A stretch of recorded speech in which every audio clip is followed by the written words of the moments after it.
Hello friends, എല്ലാവർക്കും പുതിയൊരു വീഡിയോയിലേക്ക് സ്വാഗതം. ഇന്നത്തെ നമ്മുടെ റെസിപ്പി നമ്മൾ ഒരുപാട് വില കൊടുത്ത് കടയിൽ നിന്ന് വാങ്ങുന്ന ചിക്കൻ നഗറ്റ്സിൻ്റെ റെസിപ്പിയാണ്.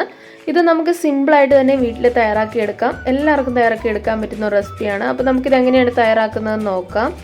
അപ്പോൾ അതിനു വേണ്ടി ഞാനിവിടെ ചിക്കൻ്റെ ബ്രസ്റ്റാണ് എടുത്തിരിക്കുന്നത്. 250 ഗ്രാമാണ് എടുത്തിരിക്കുന്നത്. അപ്പോൾ അത് ചെറിയ പീസായിട്ട് ഒന്ന് കട്ട് ചെയ്തെടുത്തിട്ടുണ്ട്. പിന്നെ നമ്മൾ ബോൺലെസ് ആയിട്ടുള്ള ചിക്കൻ വേണം എടുക്കാൻ.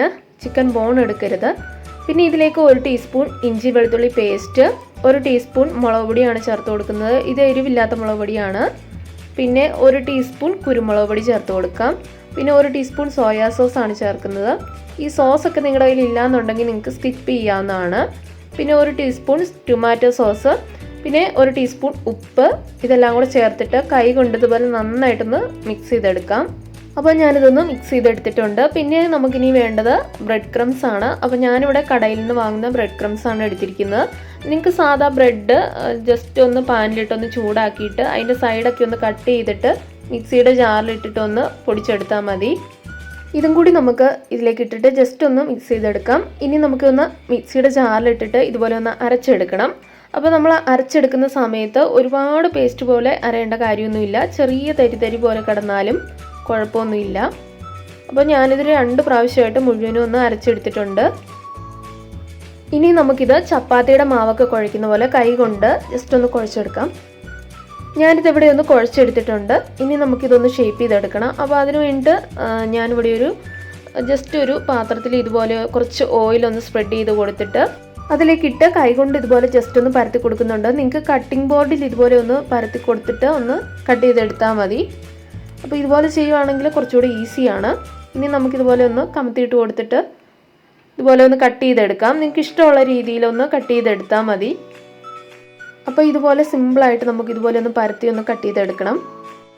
ഇനി നമുക്കിത് ഫ്രൈ ചെയ്തെടുക്കണം. അപ്പോൾ അതിന് വേണ്ടി ഞാനൊരു ബൗളിലേക്ക് ഒരു മുട്ട ഒന്ന് പൊട്ടിച്ചൊഴിച്ച് കൊടുക്കുന്നുണ്ട്. അതിലേക്ക് 1 ടേബിൾ സ്പൂൺ പാല്, 1/4 ടീസ്പൂൺ കുരുമുളക് പൊടി, 1/4 ടീസ്പൂൺ ഉപ്പ്, ഇതെല്ലാം കൂടെ ചേർത്തിട്ട് നന്നായിട്ടൊന്ന് ബീറ്റ് ചെയ്തെടുക്കാം. പിന്നെ ഒരു പാത്രത്തിൽ കുറച്ച് മൈദപ്പൊടി എടുത്തിട്ടുണ്ട്. അതിലിതുപോലെ ഒന്ന് മുക്കിയെടുക്കാം. പിന്നെ ആ ഒരു മുട്ടയുടെ ഒരു മിക്സിലും കൂടെ ഒന്ന് ഡിപ്പ് ചെയ്തെടുത്തിട്ട് പിന്നെ ബ്രെഡ് ക്രംസിൽ ഇതുപോലെ നന്നായിട്ടൊന്ന് ഡിപ്പ് ചെയ്തെടുക്കാം. ഇത്രയേ ഉള്ളൂ. എല്ലാം നമുക്കിതുപോലെ ചെയ്തെടുക്കാം. അപ്പോൾ ഇതുപോലെ നമ്മൾ ചെയ്തെടുത്ത് വെച്ച് കഴിഞ്ഞാൽ നമുക്ക് നല്ലൊരു ബോക്സിലാക്കി ഫ്രീസറിൽ സൂക്ഷിക്കുവാണെങ്കിൽ ഇഷ്ടമുള്ള സമയത്ത് നമുക്കിതുപോലെ ഫ്രൈ ചെയ്തെടുക്കാവുന്നതാണ്. നമ്മൾ ഫ്രൈ ചെയ്യുന്നതിന് കുറച്ച് നേരം മുന്നേ ആയിട്ട് ഫ്രീസറിൽ നിന്ന് എടുത്ത് മാറ്റി വെച്ചാൽ മതി. ഇനി നമുക്കിതൊന്ന് ഫ്രൈ ചെയ്തെടുക്കാം. അപ്പോൾ അതിനാവശ്യത്തിനുള്ള ഓയിൽ ഞാൻ വെച്ച് കൊടുത്തിട്ടുണ്ട്. ഓയിൽ നന്നായിട്ട് ചൂടായിട്ട് വരണം. നന്നായിട്ട് ചൂടായിട്ട് വരുമ്പോൾ നമുക്ക് ഓരോന്നായിട്ട് എണ്ണയിലേക്ക് ഇട്ട് കൊടുത്ത് ഫ്രൈ ചെയ്തെടുക്കാം.